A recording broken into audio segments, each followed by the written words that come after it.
ఇదేంటి ఇదేంటి ఈ చండాలని చందమంతో పాటు అది కూడా చదివాడు అని నాకు అనిపించేది. అట్లాగే మేము ఏదైనా చూద్దామంటే ప్రజలకి విఘ్నత కలిగించే మాటలు మాట్లాడతారు, విజ్ఞానం కలిగించే మాటలు చెప్తారు. ఎందుకంటే దానివల్ల ఓట్లు పడవు. పవన్ కళ్యాణ్ అని ఎవరిని తిడితే, పవన్ కళ్యాణ్ అని అమిత్ షా గారు కూర్చోబెట్టి ఒక కథనం కలిగితే చూస్తారు. నిజంగా మీరు వెళ్ళి కూర్చోబెట్టి ఎంత సమస్యలు ఉన్నాయి, 32,000 మంది ఆ రోజున మనకి గత ప్రభుత్వంలో వెళ్ళిపోయారు. నేను చెప్తే అందరూ అపహాస్యం చేశారు, నన్ను కేసులు పెట్టారు. మరి అదే హోంశాఖ కూర్చోబెట్టి పార్లమెంట్లో చెప్పింది, మరి డేటా రిలీజ్ చేసింది. ఆ రిలీజ్ చేసినప్పుడు వీటి గురించి ఎవరు మాట్లాడరు. ఈ చండాలపు రంకులు బొంకులు, ఈ చండాలం తప్ప ఏ రోజున బాధ్యతగా కూర్చోబెట్టి మాట్లాడారా? ఇది దీని మీద మీరు యుద్ధం చేయాలి.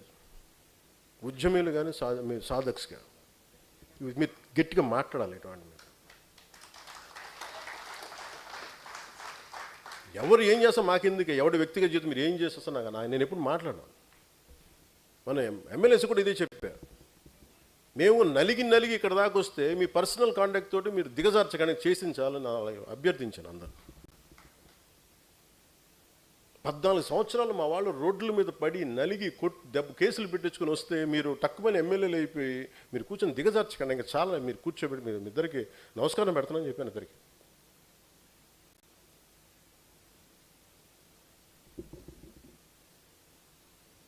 అంటే నేను అనుకుంటుంది ఏంటంటే డిసిప్లైన్డ్గా నడపాల్సిన పార్టీని.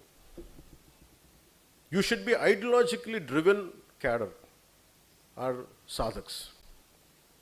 మీరు ఎందుకు మాట మాట్లాడుతున్నారు, మీరు ఏం చేయబోతున్నారు, మీకు ఎందుకు ఒక పర్పస్ లేకపోతే plus let us not do politics, let us not be in a political party, let's not be in Janasena.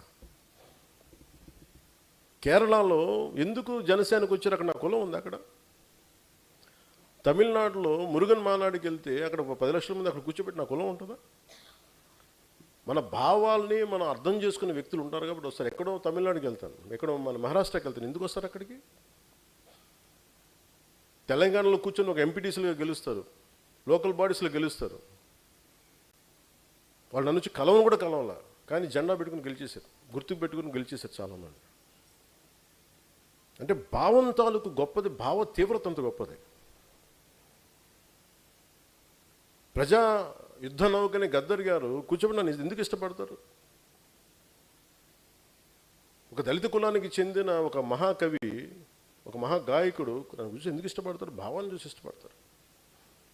ఇది అర్థం కాకుండా కూర్చోబెట్టి నువ్వు ఇక్కడున్న కొంతమంది నాయకులు ఆంధ్రప్రదేశ్లో నువ్వు కాపులకి ఏం చేసావు, కాపులకి ఏ రోజు నిలబడి నేను చెప్పాను అసలు?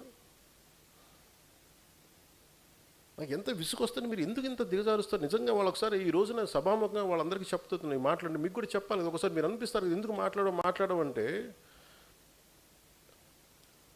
ఈ సందర్భాన్ని పురస్కరించుకొని నన్ను విమర్శించే కాపు నాయకులందరికీ కూడా నేను సమాధానం చెప్తాను. 12 సంవత్సరాల తర్వాత నా మౌనాన్ని వీడి చెప్తున్నా.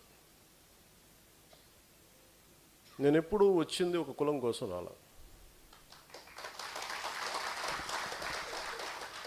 కాపు నాయకులందరికీ ఇబ్బంది ఉందని చెప్తున్నాను. నేను ఒక కులం కోసం రాలా. నా దేశం కోసం వచ్చాను, నా నేల కోసం వచ్చాను, నా రాష్ట్రం కోసం వచ్చాను. మీరు నన్ను ఒక కుల నాయకుడిగా పెట్టాలనుకుంటే ఒక పని చేస్తాను. నన్ను విమర్శించే కుల నాయకులందరికీ కూడా, కాపు కుల నాయకులందరికీ మీ గురించి ఒక చక్కటి వివరణ ఇస్తాను. మీరే ముఖ్యమంత్రి అభ్యర్థిగా మీ అందరూ ఏకాభిప్రాయం సాధించండి. నన్ను విమర్శించే వాళ్ళందరూ ఒక ఏకాభిప్రాయాన్ని సాధించాలి. ఈ మధ్య నన్ను విమర్శిస్తున్న నాయకుని మీరు పని చేయండి, మీరే ముఖ్యమంత్రి అభ్యర్థిగా మీరు ప్రకటించుకోండి, మీరు నిలబడండి. సంపూర్ణంగా మీ వెంట ఉండే ఎంతమంది కుల సభ్యులు ఉంటారో వాళ్ళందరితోటి మీరు ముఖ్యమంత్రి అయిపోయిన సంతోషం. నేను కూడా మీకు కంగ్రాచులేట్ నోట్ పంపిస్తాను. మీరు ముఖ్యమంత్రి, నా మీద కూడా కేసులు పెట్టుకోండి, గతంలో వీడు ఇలా చేశాడని చెప్పి, ఇబ్బంది లేదు నాకు. విమర్శించే కాపు నాయకులు కూడా నేను ఒకటే చెప్తున్నాను, మాట్లాడితే రంగయ్య గారిని పట్టుకొస్తారు. జనసేన కూర్చోబెట్టి టీడీపీ కమ్మాయిలు మాట్లాడుతుంటారు. నేను చెప్తాను, మీరు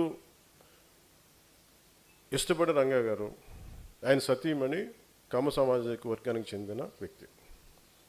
వాళ్ళ బిడ్డలు వారిద్దరు పుట్టిన బిడ్డలు ఇద్దరు 2 కులాలకు చెందిన వాళ్ళు అవుతారు. అంటే మీకు మీరు ఎంత కన్వీనియంట్గా ఉందంటే మీ రాజకీయం, అది చూడరు.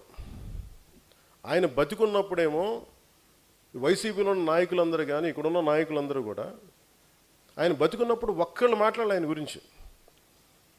చనిపోగానే ఈరోజు అందరికీ కోపాలు వచ్చేసింది. ఎందుకంటే మరి ఏం కూర్చోబెట్టి నా మీద పడ్డారు. నేను ఎప్పుడు కులం ప్రస్తావన తీసుకుని నేను ఎప్పుడు రాలేదు.